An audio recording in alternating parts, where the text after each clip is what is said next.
The sound is a dry reptilian clicker, a series of soft interrogative chirps from the shadows of the crevice. Alara's hand stained with ochre and the blood of a lizard reaches out. The creature that emerges is a contradiction, a sleek engine of muscle and claw cloaked in a downy earth minus stone proto minus feathering that shimmers in the slivers of sunlight. It is a juvenile Deinonychus, no larger than a wolf, and it nudges its narrow snout into her palm. She calls him Cree for the sound he made as a hatchling, a desperate cry from a lone surviving egg she found near the salt pans. He is her secret, her heresy, a bond that would see her cast out into the teeth of this prehistoric world. The clan elder Bor preaches that the whispering claws are malevolent spirits pack minus hunting demons that steal the souls of children. But Alara, an outcast for her persistent questions and quiet defiance, sees only a stark, brutal intelligence in K-reason, blinking golden eyes. An intelligence she can understand. Her people, the clan of the Red Gorge, live carved into the sandstone cliff. Their existence is a testament to the ingenuity that defines these early humans. Their entire culture is built on the bones of giants, a grim library of osteodontokeratic technology. Heavy mallets are fashioned from the fossilized femurs of long minus dead sauropod skin minus scrapers are made from the serrated teeth of an Ankylosaurus, found in a tar pit. Needle minus sharp awls are honed from the talons of lesser raptors. They are masters of this grim craft, yet they live in mortal fear. And now a new fear shakes their stone home. It comes as a vibration through the soles of their feet, a deep resonant thump. Thump, thump. That grows stronger with each cycle of the moon. Bor calls it the hammer of the earth. Ankylosaurus, displaced from its lowland territory by a shifting climate, has begun claiming the gorge as its own. Its territorial aggression is absolute, its power geological. Alara watches the warriors from her hidden alcove. They sharpen their chirp-minus-tipped spears, their faces grim. Their plan is one of desperation: lure the beast towards the cliff edge with a sacrifice, hoping it will fall. It is a plan born of fear, not strategy, a fool's gamble against a living fortress. The very thought of it makes the lizard in Alara's stomach churn. She knows Cree has studied his kind from afar. She understands the principles of the pack hunt, the fights, the flanking, the relentless focus on a single vital point. The clan sees a monster, she sees a living weapon, an animal whose carrot and OUSB and Sith minus like claws are simply tools for survival. For weeks she has been teaching Cree not to hunt but to distract. A tossed on a sharp whistle, he is to dart and draw attention and dart out. It is a dangerous dart, an extension of her own mind into his alien consciousness, a fusion of hominid history and reptilian instinct. She is trying to shape a demon into a shield, and she does not know if it will save her people or condemn them all. The rumbling grows louder, a promise of shattered rock and splintered bone. Her secret cannot be kept for much longer. The hammer is coming. The hammer falls not with a single blow but as an avalanche. The Ankylosaurus moves with the implacable certainty of a tectonic plate.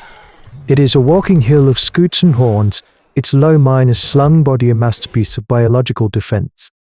The clan's hastily built barricade of sharpened logs and packed earth vanishes, not broken, but simply erased, pushed aside like a child's toy. Bor roars a challenge, a sound of desperate fury swallowed by the grinding of stone as the beast shoulders its way into the gorge entrance. The warriors hurl their spears. The chirp points honed with all their survival skills shatter against the creature's back. A dense, interlocking mosaic of fused osteoderm is that makes its hide less like skin and more like living bedrock. They might as well be throwing pebbles at a mountain. This is a force beyond their comprehension, a type of power they have only ever associated with the distant thunderous footfalls of a Tyrannosaurus rex. The beast's small dull eyes, shielded beneath a shelf of bone, fixate on the movement. It doesn't roar. It doesn't need to. The only sound is the rhythmic swing of its tail, a solid club of bone capable of pulverizing a femur. One of the younger hunters, Oleg, misjudges its speed. He finds left, but the tail sweeps right with deceptive quickness. The impact is a sickening wet crunch. Oleg is thrown against the cliff wall, a broken doll of leather and bone. Panic, cold and absolute seizes the clan. Their courage breaks. They scramble back, seeking the safety of their shallow caves, but the Ankylosaurus blocks the path, methodically destroying their stores of dried meat and gourds, crushing their world beneath its feet. From her crevice, Alara watches the fabric of her clan unravel. She sees before his face a mask of disbelief trying to rally his broken warriors. She sees the mothers shielding their children, their bodies trembling. This is the brutal reality of their prehistoric life. They are an afterthought, a soft-bodied mistake in a world of armored giants.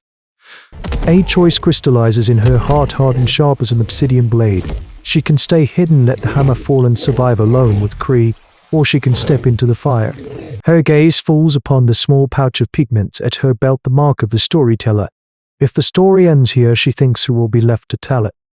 She looks at Cree, who is pressed against her leg, his body coiled, like a spring, the feathers on his neck bristling. He watches the chaos not with fear, but with a predator's focused intensity. With a final sharp intake of breath, Elara steps out from the shadows. She raises her fingers to her lips and lets out a piercing stoned whistle. The command Cree knows means distract.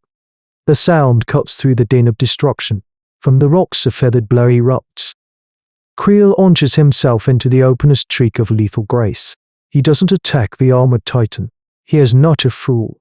Instead, he becomes a phantom. He circles the Ankylosaurus, his sickle claw tapping audibly on the stone, a sound like a death rattle. He leaps onto a low boulder, lets out a guttural shriek and then vanishes again. The giant beast pauses its destruction.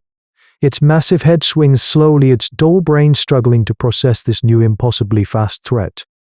For a single breathless moment, the crushing advance stops. The clan freezes, their terror now split between two impossible sights, the hammer of the earth before them and the whispering claw in their midst answering the command of the outcast girl. The river of their survival has just been forced to carve a new terrifying channel. Bor stares, his face a canvas of warring emotions. The demon of his stories is real, but it is not a spirit of chaos. It is a focused living weapon, and it answers to the outcast girl. The primal fear in him battles with the dawning spark of a new radical understanding. Elara does not wait for his approval. She yells, her voice cutting through the stunned silence, the cliff. To the falling edge. She points with her spear not at the beast, but at the far side of the gorge where a recent rock slide left an unstable overhang. The old plan, but with a new mind guiding it. The hammer of the earth turns its massive head, its small eyes finally locking onto Elara. It sees her as the source of the irritating, darting phantom that plagues its flank. That is the moment Bor chooses. He does not shout at Elara or her creature. He roars at his clan. You heard her. Knows. It is the catalyst. The frozen terror shatters into frantic, purposeful action. They are no longer just prey. They are now a pack. Following Elara's gestures, they split. Half the warriors begin banging their spears against the cliff face to the left, creating a wall of disorienting noise. The others scramble along the higher ledges, dislodging rocks that clatter down, forcing the Ankylosaurus to shield its head and turn away from them. They are herding thunder. Cree is the linchpin. He moves with an intelligence that seems almost human, a perfect synthesis of instinct and Elara's training. He dashes in his keratin OUS beak, snapping at the beast's thick reptilian ankle, then flits away before the bone-minus shattering tail can swing. He is an infuriating gnat, a persistent pain that the titan cannot ignore. The Ankylosaurus, enraged and bewildered by the coordinated assault from three directions, loses all sense of strategy. Its primal brain has only one command: destroy the nearest irritant. It swings its head, bellowing in frustration, and charges. But it is not charging at a single hunter. It is charging at the phantom, at Cree, who has positioned himself directly on the path to the falling edge. The ground begins to tremble under the behemoth's weight. Elara holds her breath. Cree waits until the last possible second, until the shadow of the armored head is about to consume him, and then leaps sideways with impossible agility. The Ankylosaurus, committed by its own immense momentum, cannot stop. Its front feet crash onto the unstable ledge. There is a deep groaning crack, a sound of the earth itself giving out. For a heartbeat, the beast hangs there, a monument of bone and fury suspended over the abyss. Then, with a final grinding roar, the ledge collapses. The hammer of the earth plunges into the chasm, its fall a fading echo of stone striking stone. Silence descends upon the gorge, broken only by the panting of humans and the soft, clicking hiss of the Deinonychus as it trots to Elara's side. The clan looks from the chasm to the girl, to the creature. Nothing will ever be the same.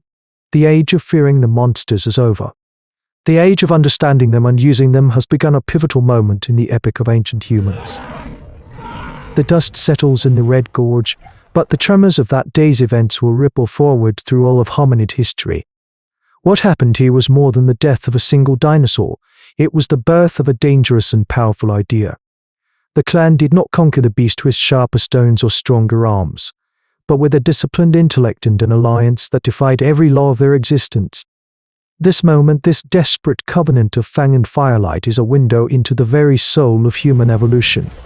It is the story of our human ancestors learning that the world was not merely a collection of things to be feared or fought, but a complex system of forces to be observed, understood, and ultimately turned to their advantage. This is the seed of all strategy, all science, all domestication. It is the audacious belief that the soft, skinned, clever primate could not only survive in a world of titans but could one day direct them. How many such bargains were struck in the deep past? How many outcasts and visionaries risked everything to see not a monster but a potential partner, forever altering the trajectory of what it means to be human? For in the bedrock of our own instincts, a predator's cunning still informs the survivor's hope. But deep within the flooded forests to the south, a different kind of intelligence was watching the skies, its immense sail like spine casting a long shadow over the water.